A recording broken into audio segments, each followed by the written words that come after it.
ओला TV, लालची माँ, दयावान माँ। एक गांव में कमला और कीर्ति नाम की माँ बेटी रहती थी।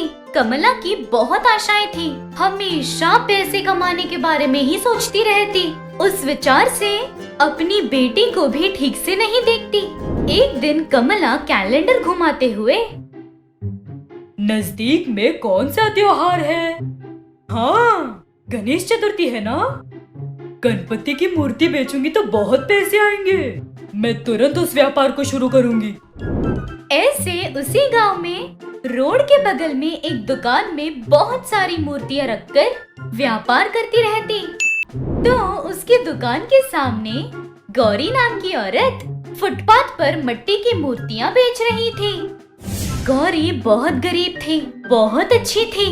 उसकी एक ही बेटी थी। वो मिट्टी की मूर्तियां बेचकर आए हुए पैसों से अपनी बेटी की भूख के साथ साथ रोड पर घूम रहे कुत्ते और बिल्लियों को भी खाना दिया करती थी। कमला अपने दुकान से सामने फुटपाथ पर बैठी गौरी को देखकर, ये कौन है? मेरे सामने दुकान रखी है। वैसे भी ये मिट्टी की मूर्ति बेच रही है, वो कौन खरीदता है? मेरे पास रंग बिरंगी मूर्तियां हैं। इन्हें देखकर ही लोग सोच में पड़ जाएंगे। उससे हमारा कोई मुकाबला नहीं, कोई नहीं। ऐसे सोचते ही कस्टमर्स आ रहे थे, मूर्तियों को देख रहे थे। ऐसे शिवा नाम का आदमी कमला के पास आकर, मैडम, वो मूर्ति कितने की है?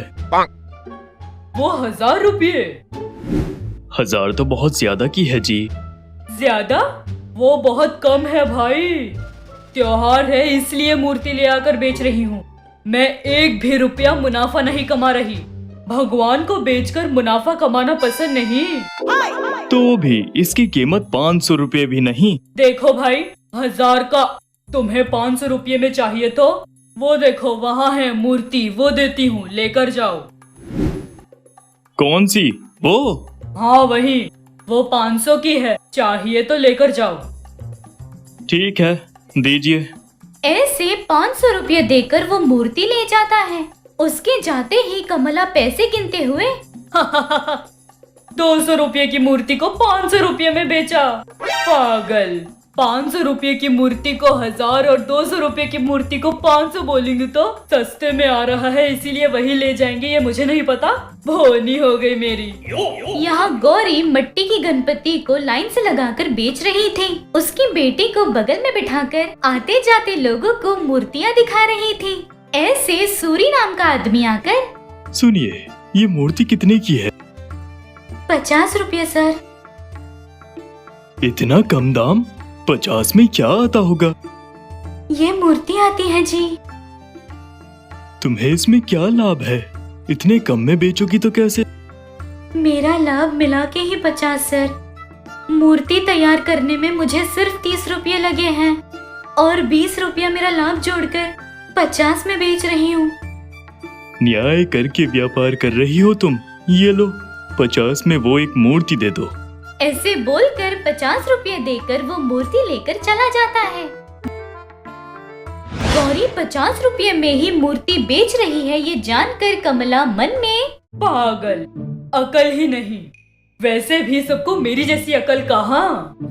ऐसे बोलते ही कमला की बेटी कीर्ति आकर, माँ, बहुत भूख लगी है, खाना दो। कुछ देर रुक जा, ग्राहक आ रहे हैं। माँ, भूख। रुकने कहा ना, कस्टमर्स आ रहे हैं, व्यापार देखना है ना। इतनी ही भूख लगी है तो खुद जाकर ले लो। खुद परोस कर खाने के लिए खाना होना भी तो चाहिए। एक दिन नहीं खाएगी तो कुछ होगा नहीं। पहले ग्राहक देख, देख, उन्हें पूछ क्या चाहिए। ऐसे बोलते ही कीर्ति चुप हो जाती है। वहाँ से कुछ बोले बिना बाहर आ जाती है। यहाँ गौरी की बेटी शांति फुटपाथ पर रोड के बगल में खेल रही थी।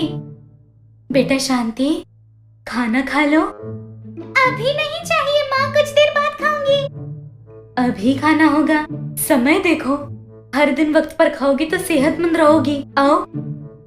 तुम व्यापार देखो माँ, कुछ देर बाद खा लूंगी। कोई बात नहीं, पहले तुम आओ। ऐसे अपनी बेटी को बुलाकर अपने हाथों से खिला रही थी। तभी एक कस्टमर आकर, सुनो, वो मूर्ति कितने की है? माफ कीजिए सर, 10 मिनट, मेरी बेटी को खाना खिला रही हूँ, खिलाने के बाद शुरू करूँगी। कोई बात नहीं, मुझे दूसरा काम है, वो मैं देख के आता हूँ। ऐसे बोलकर वहाँ से चला जाता है। तभी वहाँ पर एक कुत्ता आकर देख रहा था। वो देखकर गौरी प्लेट का खाना थोड़ा सा बगल में रखकर कुत्ते को खाने कहती है। वो कुत्ता आकर खाना खा रहा था। कुत्ता अच्छा है ना माँ? हाँ अच्छा है, तुम खाओ। ऐसे खाना खिला रही थी कि तब तक कीर्ति आती है। कीर्ति को देखकर शांति, माँ ये मेरी फ्रेंड कीर्ति, हम एक ही स्कूल के हैं। अच्छा आओ बेटा, खाना खाया? ऐसे पूछ रही थी कि कीर्ति चुपचाप खड़े होकर देख रही थी।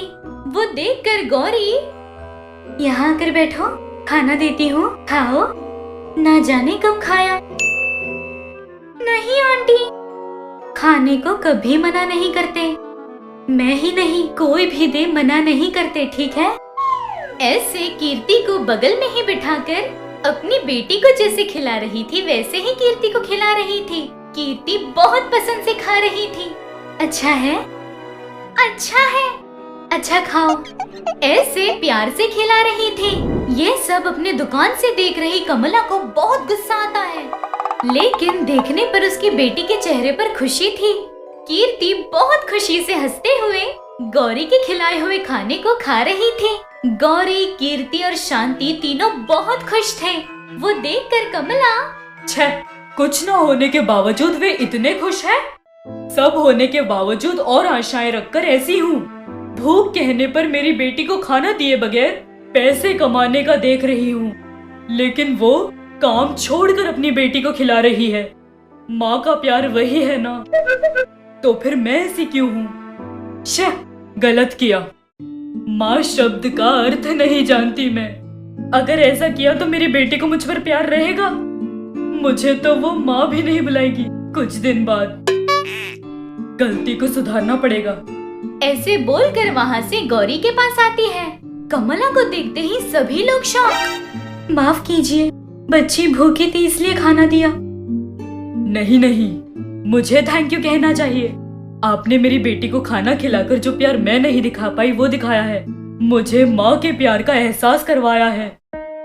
ऐसे अपनी बेटी को करीब लेकर, मुझे माफ करो बेटा, आगे से ऐसा नहीं करूँगी। ऐसे बेटी को करीब लेती है। कीर्ति बहुत खुश हो जाती है।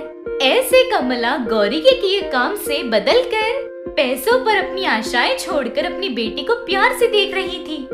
एक गांव में रामू और चंद्रा नाम के भाई रहते थे। उनके पिता राधेलाल मरने के कुछ क्षण पहले दोनों बच्चों को बुलाकर, मेरे पास सिर्फ 2 एकड़ जमीन है, उसमें से 1 एकड़ ले लो तुम दोनों। कोई झगड़ा किए बिना दोनों मिलकर रहना। ऐसे बोलकर आंखें बंद कर लेता है। पिता के कहने के अनुसार दोनों भाई 1-1 एकड़ जमीन लेकर फसल उगा रहे थे। बड़ा बेटा रामू अपने एकड़ की जमीन पर जैविक खेती करना शुरू कर देता है। छोटा बेटा चंद्रा अपने एकड़ जमीन पर बायोकेमिकल्स का इस्तेमाल करके सब्जियां उगाने का सोचता है। वो बात अपने भाई रामू से कहते हुए, भाई मार्केट में एक नई दवाई आई है जो 1 एकड़ जमीन में 2 एकड़ जितनी फसल उगा रही है। मैं वो ला रहा हूँ, तुम भी ले आओ भाई, अच्छा मुनाफा होगा। नहीं रे, मैं मेरे खेत में बायोकेमिकल्स का इस्तेमाल नहीं करूंगा। जैविक तरीके से खेती करने का सोचा हूँ, तो भी उसी तरह कर। शांत रहो भैया, इस जमाने में पुराने तरीके की खेती क्यों, तुम ही कर लो भैया। मैं मार्केट में मौजूद सारी दवाओं का प्रयोग करके 1 एकड़ में कितना फसल उगाता हूँ देख लेना। ऐसे बोलकर तरह तरह के पेस्टिसाइड्स का इस्तेमाल करके सब्जियां उगाता है। लेकिन रामू गाय का गोबर, गौमूत्र, पेड़ के पत्ते ऐसे पारंपरिक तरह से सब्जियां उगाता रहता है। उर्वरक ज्यादा डालने के कारण चंद्रा के खेत में बहुत फसल आती है। आए हुए फसल को बस्ती में बेचने के लिए एक बड़े से सुपरमार्केट से एग्रीमेंट भी करता है। लेकिन रामू के खेत में इतनी फसल नहीं उगती। सब जोड़कर उसने जितने पैसे लगाए थे उतने भी उसके पास नहीं आए। उस पर रामू थोड़ा निराश हो जाता है। फसल बेचकर बहुत सारे पैसे कमाने वाला चंद्रा रामू के पास आकर, भैया मेरी बात मानो, जैसे मैं कर रहा हूँ वैसे खेती करो, बहुत मुनाफा कमाओगे। क्यों ऐसे पुरानी परंपराओं को इस्तेमाल करके नुकसान करवा रहे हो? देखा ना मैंने कितना मुनाफा कमाया। नहीं रे, मैं जैविक तरीके से ही खेती करूंगा। नहीं भैया, ऐसे करोगे तो फसल नहीं उगेगी। हे, हमें धरती की सेवा करनी है, तभी वो हमारी सेवा करेगी। भूमि को खाना देना पड़ेगा, तब वो हमें खाना देगी। धरती को खाना देना मतलब बायोकेमिकल्स नहीं, बल्कि पत्ते गोबर। शांत रहो, अगर आगे बढ़ना है तो ऐसे ही करो, नहीं तो तुम्हारी मर्जी। ऐसे बोलकर वहाँ से चला जाता है। कोई कुछ भी कहता, रामू ने जैविक खेती को नहीं छोड़ा। 2-3 बार में ही इतने फसल नहीं उगे। बीज बोने के लिए उसने बहुत कर्जे भी किए, लेकिन चंद्रा 3-4 सालों में ही बहुत पैसे कमा लेता है। अच्छा सा घर बांधकर और जमीन भी खरीदता है। रामू घर बेचकर झोपड़े में आ जाता है। एक दिन फिर से चंद्रा रामू के पास आकर, भैया अभी भी कुछ नहीं बिगड़ा, तुम्हारे एकड़ से पाव एकड़ मुझे दे दो, तुम्हारा कर्जा चुका दूंगा। जैवरिसन पावर की खेती करो, अच्छी फसल आएगी। नहीं रे, मैं डूबू या बचूं यही करूंगा। ऐसे बोलकर वहाँ से चला जाता है। चंद्रा धीरे से मुस्कुराकर, तेरा करम। ऐसे बोलकर वहाँ से जाता है। ऐसे 2 दिन गुजरने के बाद चंद्रा ने जो बस्ती के सुपरमार्केट में लोड भेजा था वो लौट कर आता है।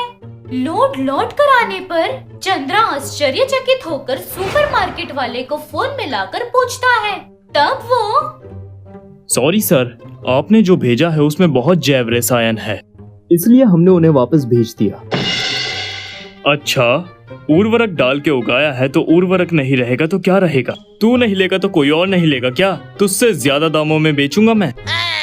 ऐसे बोलकर उस लोड को कई सुपरमार्केट्स में भेजता है।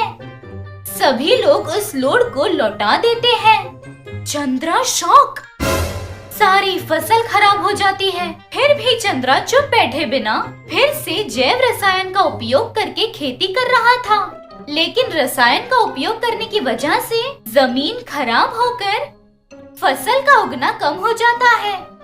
उसी समय पर रामू का जैविक खेती करने की वजह से उसकी जमीन अच्छी होकर बहुत सारे फसल उगना शुरू हो जाते हैं। वो अपनी फसल को लेकर मार्केट जाता है। जैविक खेती के फसल होने की वजह से उन्हें डबल रेट में खरीदते हैं। सारी फसल बिककर डबल रेट आने पर रामू बहुत ज्यादा खुश हो जाता है।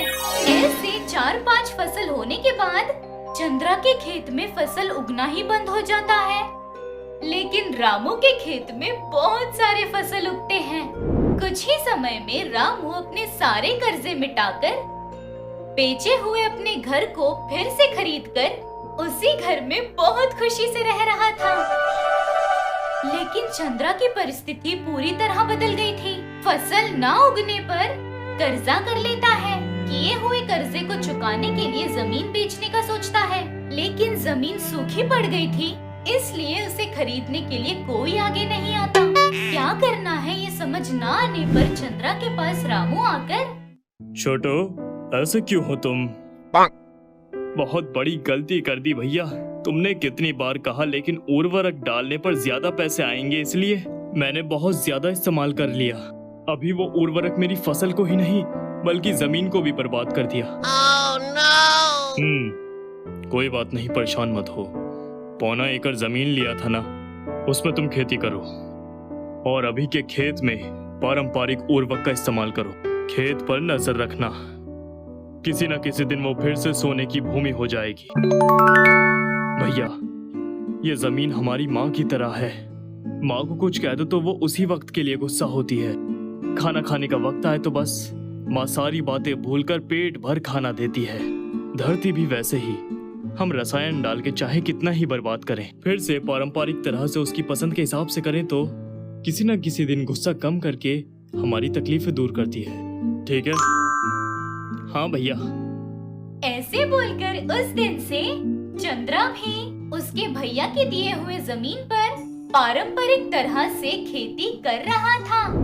ऐसे ही अपने खेत में पारंपरिक उर्वरक डालते हुए फिर से उसे पहले जैसे बनाने की कोशिश कर रहा था।